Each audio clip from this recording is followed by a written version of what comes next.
Empresa de China on espanjaa ja tarkoittaa kirjaimellisesti käännettynä Kiinan yritystä. Kyseessä oli uuden ajan Espanjan laatima suunnitelma siitä, että Kiina pitäisi liittää Espanjan imperiumiin. Ajatus tästä nousi toistuvasti 1500-luvulla esille, samalla kun espanjalaisten valta maailmassa vahvistui, ja espanjalaisethan valloittivat suurimman osan siitä, mikä nykyään kuuluu Filippiineihin, ja voitaisiin sanoa, että kun konteksti asetetaan 1500-luvun loppupuoli, niin tällainen hyökkäys ja Kiinan ja sen valloittaminen voitiin nähdä ikään kuin luonnollisena jatkumona tämän imperiumin laajenemisessa. Mutta koska Kiina oli mahtava valtio, suuri väestöllisesti, taloudellisesti ja toisin kuin uuden maailman tilanne, niin kiinalaisethan myöskin hallitsivat niin teräksen valmistuksen kuin ruudinkin valmistuksen, niin tällainen Empresa de China ei se ollut mikään pikkuponnistus, vaan tarkoitus oli siitä, että tämä hoidettaisiin yhteistoiminnassa portugalilaisten kanssa. Filippiineiltä myöskin saataisiin näitä Espanjan valtakuntaan kuuluvilta alueilta joukkoja. Ja myöskin liittolaisia haettiin Japanin suunnalta. Samalla myöskin Ming-dynastia, joka oli hajanainen ja nähtiin heikoksi, oli myöskin sellaisessa tilanteessa, että uskottiin, että tällaisen hyökkäyksen olisi mahdollista saada myöskin tukea paikallisilta. Mutta siis Empresa de China, mistä siinä oikein oli kyse, miten tällaiseen operaation haluttiin oikein ryhtyä ja miksi sitten kävi niin, että siitä ei sitten oikein mitään tullutkaan ja se on jäänyt historian hämäriin sellaisena ponnistuksena, jota ei koskaan tapahtunutkaan ja unohdettu aika lailla sen takia, että siitäpä ei paljon jälkipolville puhuttavaa lopulta jäänyt. Ensimmäisen kerran tämä ajatuksen esitti Hernán Cortés, kuuluisa konkistadori, joka oli sotinut Azteekkivaltakuntaa vastaan Uudessa maailmassa ja oli onnistunut sitten valloittamaan nämä alueet, joita espanjalaiset alkoivat kutsumaan Uudeksi Meksikoksi. Tämä Azteekkivaltakunnan valloitushan oli ollut eurooppalaisesta näkökulmasta verrattain helppo operaatio, ennen kaikkea sen takia, kuinka vähän joukkoja oltiin siihen tarvittu. No, hommahan oli sellainen, että kun Azteekkivaltakuntaa niin vastaan hyökättiin, niin konkistadoreilla oli paljon paikallisia liittolaisia, aztekit olivat vihattuja ja he taistelivat myöskin sitten sellaista vihollista vastaan, jolla käytössään ei ollut ei sotahevosia, ei terästä, ei tuliaseita ja joka oli vakavien kulkutautiepidemioiden heikentämä. Mutta Cortés siis esitti vuonna 1526 kuninkaalle lähettämässä kirjeessään, että Espanjan pitäisi laajentua uudesta maailmasta länteen, tämän uuden Espanjan satamista, jotka siis sijaitsivat tämän Tyynen valtameren puolella. Sieltä olisi hyvä edetä sitten alueelle, mitä kutsuttiin eurooppalaisesta näkökulmasta Maustesaariksi, eli sinne Indonesia-Filippiinit akselille tarkalleen ottaen. Molukkisaarten valloitus oli se, mitä Cortés ehdotti. Ja sieltä sitten voitaisiin Espanjan valtakuntaa sitten laajentaa ja lopulta sitten suunnata katseet sitten myöskin Kiinaan. No Cortés kuoli Espanjasta luonnollisista syistä parikymmentä vuotta myöhemmin, eikä siinä vaiheessa sitten tästä operaatiosta ollut mitään tullut, koska itse asiassa nämä espanjalaisten varhaiset pyrkimykset saada jalansija siellä Tyynenmeren saaristossa eivät menneet aivan niin kuin ruusulle tanssia, eivätkä todellakaan onnistuneet niin helposti kuin mitä tämä uuden maailman valloitus oli tapahtunut, vaan oli vastoinkäymisiä ja aika raskaita, suhteellisesti raskaita tappioitakin. Toisaalta sitten tätä Euroopan huomiota Kiinan suuntaan myöskin lisäsi se, että portugalilaisethan olivat saaneet perustettua tukikohdan kautta siirtokunnan Macaohun Kiinan rannikolla Ming-dynastian luvalla sitten loppujen lopuksi. Ja tämä toi sitten eurooppalaiset ensimmäistä kertaa Kiinan alueelle pysyvästi Tämä siirtokunta sitten perustettiin tosiaan 1557 ja oli yksi näistä tärkeistä sillanpääasemista itäisessä Aasiassa niin kaupankäynnin osalta kuin sitten siinäkin, kun ryhdyttiin sitten suunnittelemaan niitä jatkosiirtoja. Ja muuten tämä Macao, niin se on muuten eurooppalainen siirtokunta, joka siis perustettiin ensimmäisenä 1557 Kiinaan, ja se oli myöskin viimeinen, joka palasi sitten Kiinan hallintaan yli 400 vuotta myöhemmin vuonna 1999. Cortesin aloite ja ajatus Kiinan etenemisestä ei tosiaan johtanut vielä mihinkään, mutta espanjalaiset sitten kyllä saivat alueita haltuunsa nimenomaan näillä Tyynenmeren saarten suunnalla. Ja samalla kun eurooppalaisten läsnäolo vahvistui sitten tuolla Kiinan suunnalla, niin myöskin Espanja sai diplomaattisen kontaktin Kiinan Ming-dynastiaan ja 1500-luvulla lähetettiin sitten eurooppalaisista maista Kiinaan lähettiläitä seurueineen. Ja yksi näistä varhaisista lähettiläistä oli Martin de Rada, josta tässä on kuva. Hän oli yksi ensimmäisistä eurooppalaisista virallisista valtiollisista lähettiläistä, jotka pääsivät Kiinaan. Ja hän kuvaili sitä, että tämä Kiinan valtakunta oli rikas ja tiheään asuttu, vauras ja kauppaa käytiin paljon, mutta väestö ei ollut mitenkään erityisen sotaisaa ja Ming-dynastian puolustus perustuu hyvin pitkälle siihen, että heillä oli määrällisesti valtavat armeijat ja linnoituksia sitten puolustuksessa ja hän näki, että ei olisi tällaisen valtakunnan valloittamisessa tarve käyttää mitään valtavan suurta armeijaa, vaan pienehkökin sotajoukko riittäisi. De Rada myöskin ehdotti näissä, tämä kertoo ajatuksistaan, että mieluiten tämän valloituksen pitäisi tietysti tapahtua mahdollisimman rauhallisesti ja ennen kaikkea kristinuskon levittämisen kautta. Ja sitä kautta saataisiin sitten Espanjan valtakuntaan nämä alueet kytkettyä. No, 1570-luvulla Espanja ja Ming-dynastia itse asiassa tekivätkin yhteistyötä ja taistelivat merirosvoja vastaan ja tämän myötä sitten de Rada sai myöskin tehtäväkseen mennä uudelleen sinne Kiinaan, jossa hän sitten johti neuvotteluita, joiden tavoitteena oli espanjalaisille se, että he olisivat saaneet samanlaisen siirtokunnan perustaa kuin mitä portugalilaiset olivat Macaohon saaneet perustettua. Mutta tässä vaiheessa tietystikään, kun sitten oli yhteinen vihollinen nämä merirosvot, niin mitään myöskään sotatoimia ei sitten Kiinaa vastaan suunniteltu. Ja 1570-luvulla sitten myöskin kävi niin, että myöskään tästä siirtokunnan perustamisesta ei sitten tullut mitään Kiinan ja Espanjan välien kylmetessä. Mutta huomioarvoissa tässä on se, että nämä kirkonmiehet olivat hyvin aktiivisessa roolissa tässä näin propagoimassa myöskin näitä valloituksia, koska kysehän oli siitä, että oikeaa uskoa levitettäisiin sitten pakanoiden keskuuteen ja sieluja pelastettaisiin. Ja jesuitat olivat erittäin aktiivisia Itä-Aasian alueella tuossa vaiheessa. Eivät toki ainoita, mutta jesuitat olivat nimenomaan näitä, jotka olivat hyvin aggressiivisestikin jopa levittämässä tätä kristinuskoa. Ja jesuitat nimenomaan tähän Espanjan kruunuun vetosivat, että valtakunta lähtisi laajenemaan. Nämä muut järjestöt, joita siellä toimi, niin ne eivät samalla tavalla lobanneet mitään sotaa ja muuta. Ja jesuitat olivat itse asiassa 1500-luvulla myös aktiivisia Japanissa, jossa sitten kristinusko myöskin levisi. Itse asiassa Itä-Aasiasta katsottuna tämä eurooppalainen valta, niin yksi sen näkyvimmistä työkaluista oli nimenomaan tämä jesuittojen järjestö. 1580-luvulla tultaessa sitten syntyi Espanjan ja Portugalin unioni näiden valtakuntien kuningashuoneiden yhdistyessä. Ja tämähän tarkoitti sitä, että Macao myöskin siirtyi Espanjan kruunun alaisuuteen.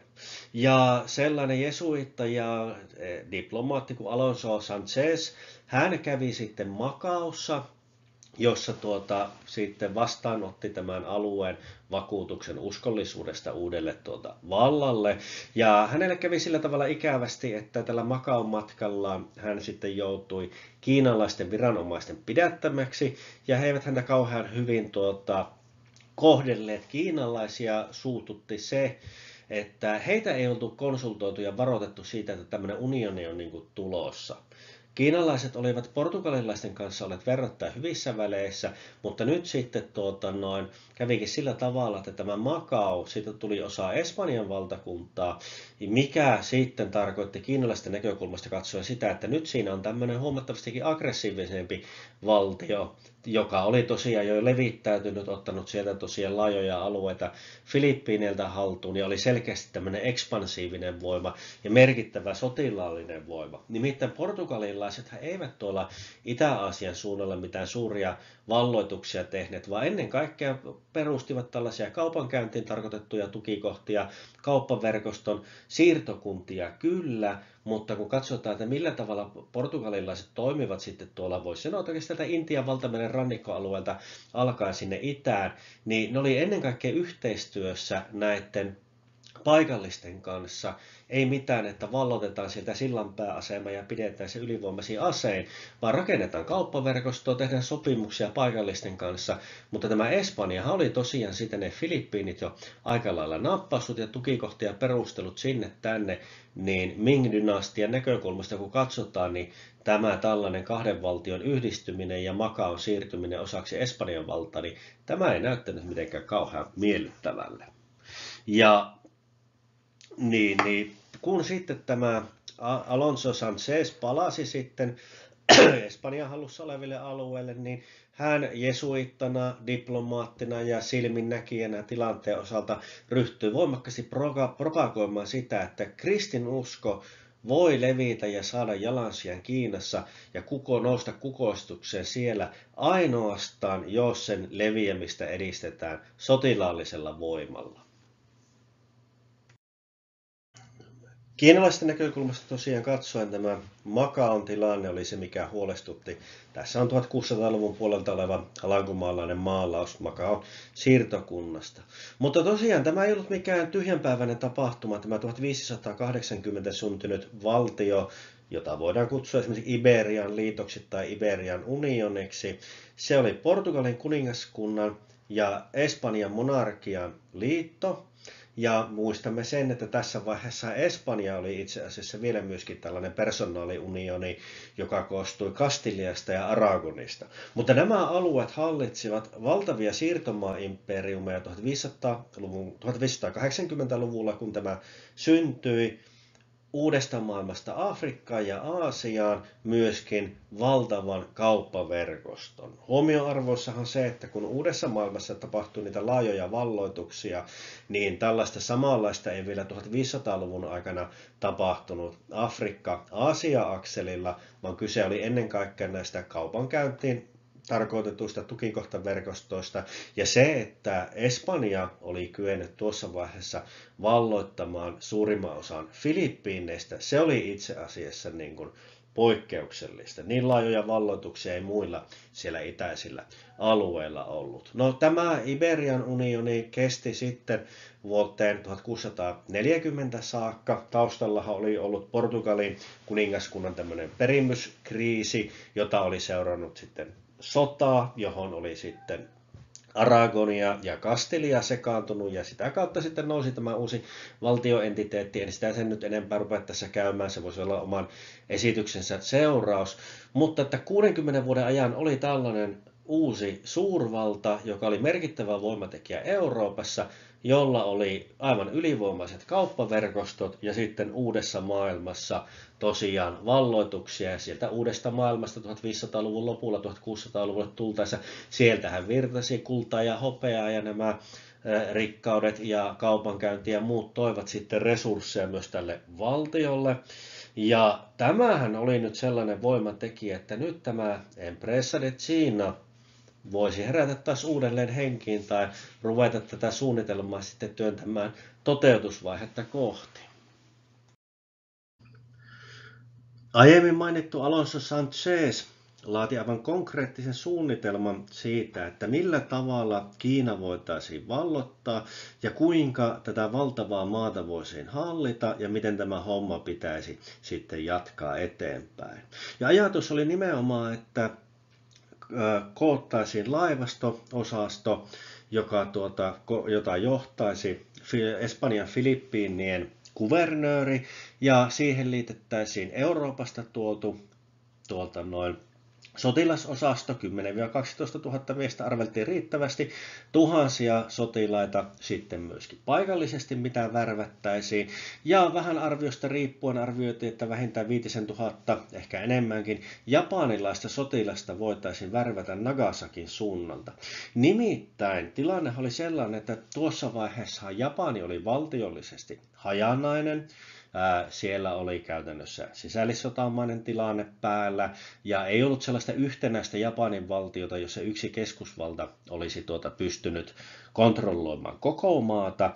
Ja jesuitat olivat siellä sitten niin kuin aktiivisesti myöskin mukana ja Japanin suunnalla sitten myöskin tämä herätti kiinnostusta. Nimittäin Kiinahan oli vanha haastaja Japanin näkökulmasta ja monellakin tavalla mahdollisuudet Kiinassa tehtäviin valloituksiin houkuttelivat.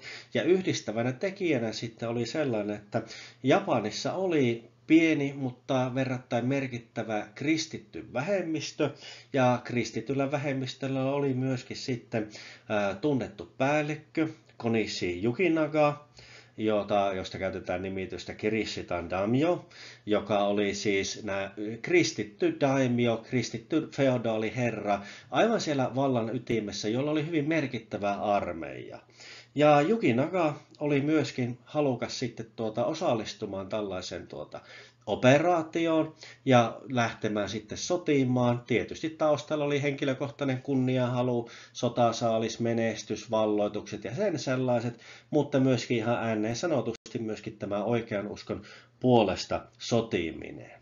Siis espanjalaisilla alkoi kehittyä tällainen ajatus ja koalitio siitä, että Kiinaa vastaan hyökättäisiin, ja kun tämä hyökkäys sitten käynnistettäisiin, niin mukaan otettaisiin merkittävä määrä sitten rahaa, jolla voitaisiin sitten lahjoa näitä paikallisia kiinalaisia viranomaisia ja yläluokkaa puolelle ja toisaalta sitten värvätä palkkasotureita lisää. Tämähän oli keskiössä, koska kun katsotaan kuinka nämä espanjalaisten valloitukset olivat muualla onnistuneet, niin siellähän sitten tyypillisesti oli nimenomaan se, että se espanjalainen sotajoukon ydin oli aika pieni, mutta hankittiin paikallisia liittolaisia, toisaalta tällaisia opportunistisia tapauksia, ja niin kuin vaikkapa nyt tietysti määrintämään myöskin tämä Konishi Yukinaga, vaikka hän oli kristittynä myöskin niin kuin vakaumuksellinen, niin kyllähän se oli nimenomaan myöskin tämmöinen sotaherralle hieno mahdollisuus liittyä tällaisen sotaretkeen. Mutta myöskin sitten, kun saadaan sitä menestystä, niin sitten tuo mahdollisuuden värvätä niitä paikallisia puolelle tai ostaa sitten palkkasotureita. Ja toinen jesuitta, Francisco Cabral, myöskin, joka oli taas ollut lähettilänä sitten myöhemmässä vaiheessa, tai lähetystyössä, jesuittojen toimessa Kiinan suunnalla, niin hän näki sitten sen, ja raportoi siitä, että olisi valtavia etuja, materiaalisia ja henkisiä saavutettavissa sillä, että voitaisiin assimiloida tämä Kiinan valtakunta, voitaisiin saada Kiina Espanjan imperiumi yhteyteen. Ja Cabral oli ollut myöskin itse Macaossa ja matkustanut Kiinan alueella ja näki sen, että valtakunnan puolustus oli heikko, myöskin kapinoita oli ollut ja tämä hallinto näyttäytyi tällaisena tyrannihallintona, joka sorti. Ja hän uskoi, että aika pienellä sotajoukolla voitaisiin tosiaan romahduttaa tämä korttitalo, kun saataisiin sitten näitä liittolaisia mukaan. Ja Cabral näki, että tärkeää olisi iskeä sinne käärmeen päähän, vangita keisari Wanli, iskeä Pekingiin. Ja että tällainen ponnistus oli aivan mahdollinen. Kiina oli kypsä hedelmä poimittavaksi. Nämä jesuittojen johdolla laaditut hyökkäyssuunnitelmat olivat hyvin konkreettisia ja yksityiskohtaisia tekstejä siis näistä on säilynyt, siksi me ne tunnemme. Ja voisin sanoakin, että hyvin suunniteltu on puoliksi tehty, ja kuten sitten pessimistiset kainulaiset toteavat, hyvin suunniteltu on puoliksi tehty ja puoliksi tehty sellaiseksi jää. Siis ensimmäisenä oli tarkoitus toteuttaa tämä espanjalais-portugalilainen yhteishyökkäys eteläisen Kiinan alueelle. Japanista saataisiin tätä varten liittolaisia ja myöskin Filippiineiltä näitä paikallisia joukkoja. Sen jälkeen, kun sillanpääasema olisi saatu, niin sitten marssitaan Pekingiin, vangitaan keisari Wanli ja lakkautetaan Kiinan valtakunta. Sen jälkeen aloitettaisiin ne laajan Kiinan sisämaan haltuunotto ja samalla sitten ryhdyttäisiin maata kristillistämään. Ja itse nämä suunnitelmat olivat hyvin tämmöisiä systemaattisia. Että siis siellä oli laadittu suunnitelma, että pitää perustaa kouluja, pitää perustaa yliopistoja, pitää perustaa orpokoteja, sairaaloita ja muita. Mitenkä levitetään toisaalta kristinuskoa, mutta toisaalta myöskin nimenomaan sitten eurooppalaisten kielten osaamista ja näin. Ja siitä sitten, kun tämä Kiina saadaan haltuun, niin sitten lähdetään etenemään sinne muuta Aasiaa päin. Ja mikä kuulostaa melko hurjalle, niin suunnitelmissa nimenomaan oli yksi tämä, että pystytään avaamaan sitten toinen rintama Ottomaanivaltakuntaa kohtaan. Ottomaanit oli 1500-luvulla Euroopasta katsoen uhkaava haastaja. 1400-luvun puolessa välissä valloittivat Konstantinopoliin, joka toki Itä-Rooma tuossa vaiheessa ei enää mikään kummonen valtio ollut, mutta symbolisesti hyvin tärkeä.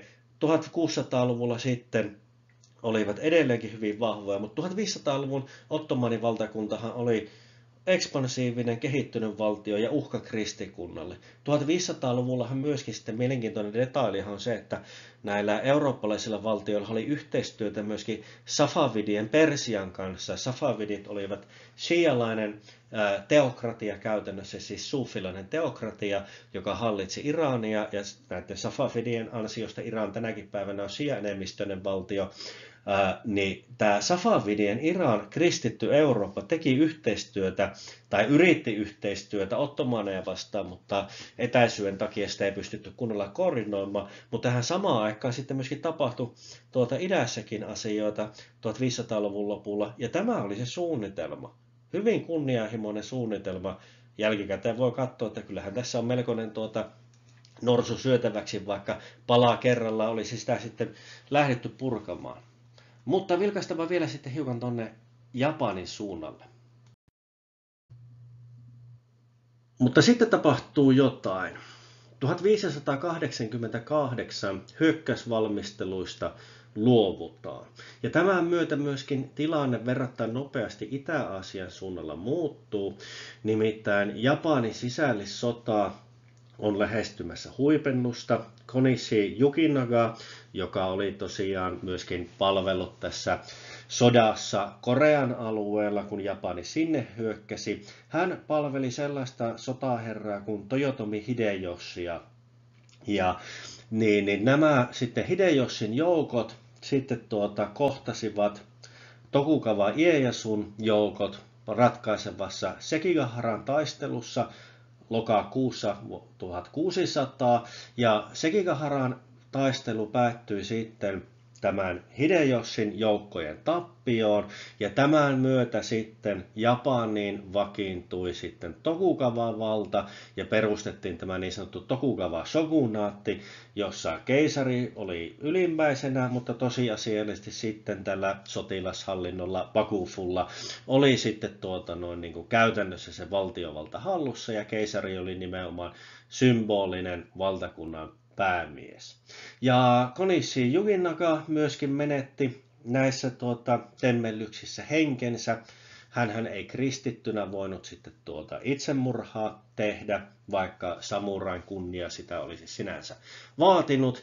Ja kun Yukinaga menetettiin, niin myöskin Espanja menetti tämän tärkeimmän sotapäällikköliittolaisensa Japanin suunnalla, eikä siinä vielä kaikki, nimittäin Tokugawa Ieyasu oli nähnyt, että millä tavalla se Espanja oli Aasian liiveihin niin sanotusti uinut ja kuinka sitten jesuitat olivat kristinuskoa levittäneet ja ymmärsi myöskin tämän potentiaalisen uhan, ja Tokugawa shogunaatti ei lähtenyt sitten miksikään Espanjan liittolaiseksi ja Kiinaa vastaan sotimaan, vaan tästähän sitten alkaa, toki ei aivan välittömästi, mutta se 1600-luvun aikana sitten tämä Japanin eristäytymisen aikakausi, jolloin yhteyksiä ulkomaailmaan lopetetaan, kanssakäyminen rajoitetaan määrättyihin satamiin ja kauppapaikkoihin, kristittyjen lähetystyöntekijöiden toiminta kielletään ja sittenhän vähän myöhemmässä vaiheessa nähdään myöskin suoranaisia kristittyjen vainoja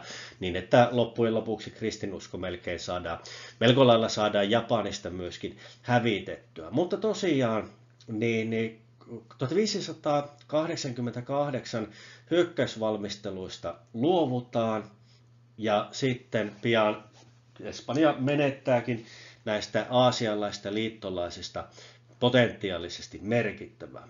Mutta mitä ihmettä tapahtui, kun Empresa de China lyötiin vuonna 1588 jäihin, eikä enää koskaan sitten uudelleen aloitettu?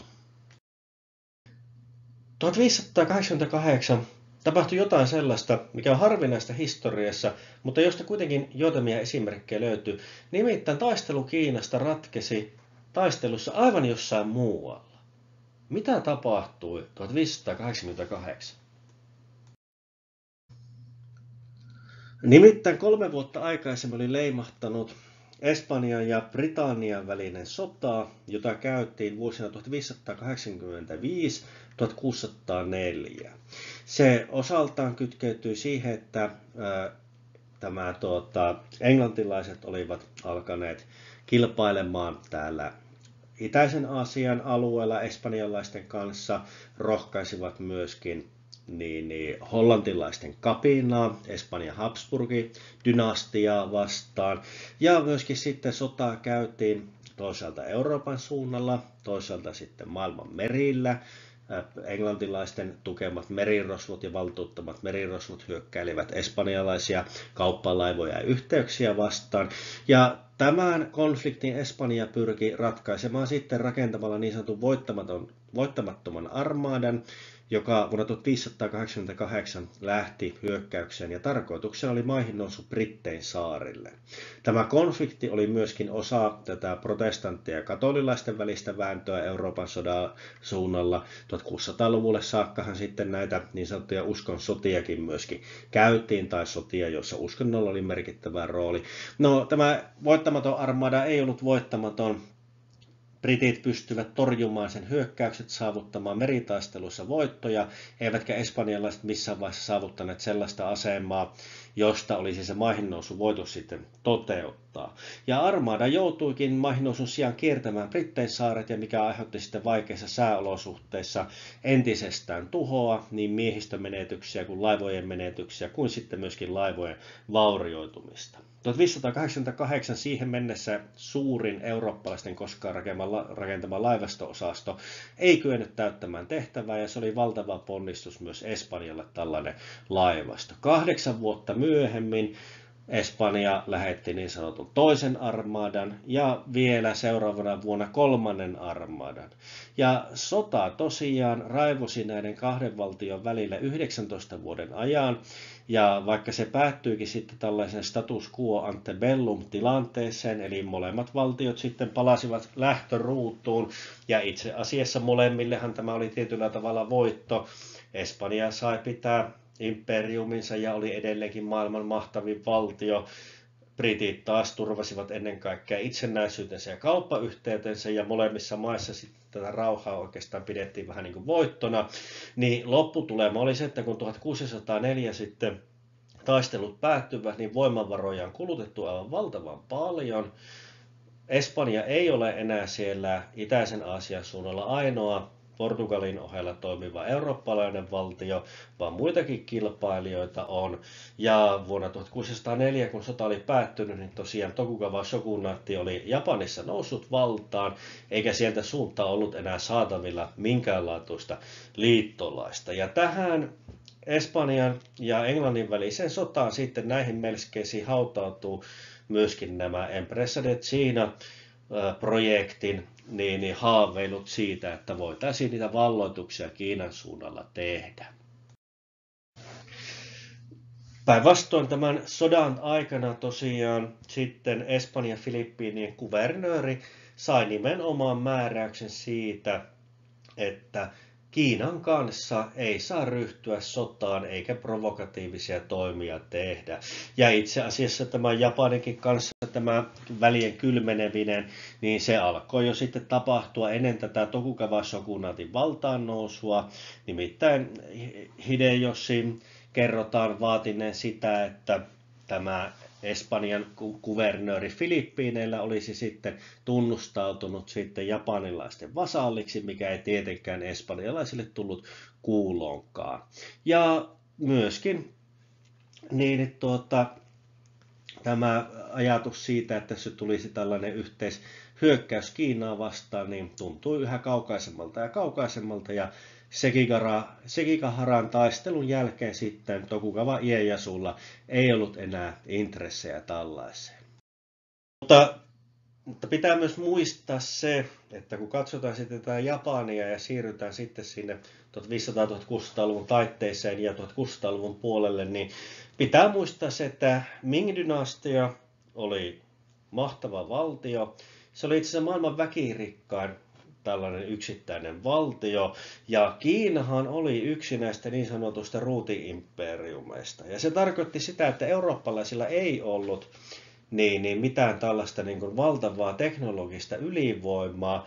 Ja nämä itä-aasialaisten tykistöaseethan olivat toki selvästi heikompia kuin eurooppalaisten, ja vaikka Ming-dynastia kykenikin valaamaan tykkejä ja muuta, niin eivät ne pärjänneet eurooppalaisen laadussa. Mutta tosiaan 1500-luku oli nähnyt tässä itä-aasialaisessa sodankäynnissä voimakasta kehitystä. Se, miksi japanilaiset eivät onnistuneet Koreaa valloittamaan, niin yksi seikkahan oli ollut se, että korealaisilla oli ollut tällaisia niin sanottuja kilpikonnalaivoja, jotka olivat muuttaneet merisotaa, mikä japanilaiset kävivät merisotaa vanhan maailman meiningillä, että se vastustajan laiva mielellä niin kuin valloitetaan ja mies vastaan taistellaan. Nämä kilpikonnalaivat olivat sitten tykkilaivoja, joiden tavoitteena oli upottaa se vastustajan laiva ja välttää sitten sitä lähitaistelua. Ja niin myöskin kiinalaiset, kuten kuvassa näkyy Ming-dynastian aikainen kuva, laittoivat tykkejä laivoihin. Eli sellaista valtavaa ylivoimaa ei tältä osin ollut. Myöskin sitten, kun 1500-luvulle tullaan, niin eurooppalaiset nämä tuliaseet, kannettavat tuliaseet, kiinalaisilla ja muillahan siinä ympäristössä oli tällaisia, mitä voisi sanoa, että käsikanuunoita. Hyvin primitiivisiä tuliaseita, toki voimakkaita ja tappavia, mutta että vähemmän kehittyneitä. Mutta kun portugalilaisten haaksirikkoutuneiden merimiesten mukana Japaniin päätyi näitä arkebuuseja, huomattavasti kehittyneempiä käsiaseita, niin tämä tällaiset kehittyneemmät käsiaseteknologia se levisi nopeasti Japanissa, kaupankäynti, kauppaverkostot, muut levitti myöskin tuliaseteknologiaa muualle, ja Ming-dynastialla oli käytössä tämmöisiä piilukkomusketteja, mistä on tämä kuva tässä näin, jotka eivät olennaisilta osin olleet juuri sen niin kummallisempia kuin eurooppalaisetkaan. Eli eurooppalaisilla oli hivenen eroa tykistön käytössä, tehokkaampia, parempia tykkejä, mutta muiden tuliaseiden osalta ei tällaista ollut. Ja Ming-dynastia, vaikka se oli hajanainen, riitaisa, ehkä monellakin tavalla epävakaa ja epäsuosittu, niin oli kuitenkin merkittävä mahtava valtio. Ja kun Itä-Aasian alkoi syntymään sitten tällainen uusi voimatasapaino, jossa sitten kiinalaiset näki tämän kehittyvän tilanteen, japanilaiset potkaisee jesuitat pois ja rajoittaa kanssakäynnin eurooppalaisten kanssa muutamaan sataamaan, niin alkaa loppua se pelivara ja liikkumatila ja mahdollisuudet sitten siihen, että pystyttäisiin tällaisen ponnistuksiin ryhtymään. Ja sitten taas vilkaisu sinne lännemmäksi. Espanjallahan on sitten toisaalta kilpaillaan siellä uuden maailman suunnalla. 1600-luvulla syttyy sitten taas 30-vuotinen sota, missä Habsburgit ovat mukana. Huomio on koko ajan muualla ja tämä Kiina on yksinkertaisesti niin vahva ja mahtava valtio, että jotta edes olisi voitu fantsutella tällaisesta operaatiosta, niin olisi pitänyt saada se imperiumi siihen ponnistukseen mukaan koko voimalla ja saada niitä liittolaisia, että muista voisi edes yrittää. Ja niinpä voikin sanoa, että Empresa de China osalta myös haudataan siihen, että tällainen mahtava ja vauras valtio on kauppakumppanina edullisempi kuin se, että mitä voisi seurata siitä, jos toden teolla sinne lähdettäisiin sotimaan. Ja 1600-luvun aikana sitten tällaisesta ei enää sitten puhutakaan, kun siitä alusta päästään eteenpäin. Kiitoksia mielenkiinnosta. Laittakaa kanava seurantaan.